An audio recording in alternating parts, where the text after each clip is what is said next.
皆さん、ご卒業おめでとうございます。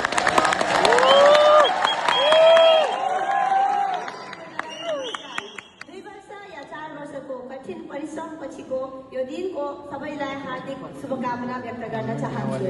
यस देशमा भोगेका दुःख कष्ट र पीडालाई जीवन भोगाइको एउटा अंशको रूपमा लिनुहुनेछ र अघि बढ्नु हुनेछ भन्ने कामना गर्दछु।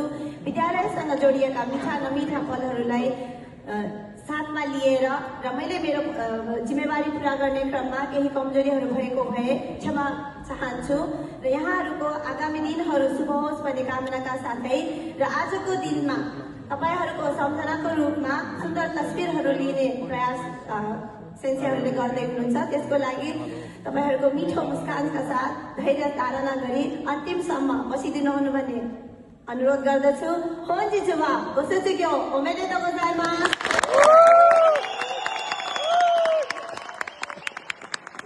आया केटाहरुको आउँछ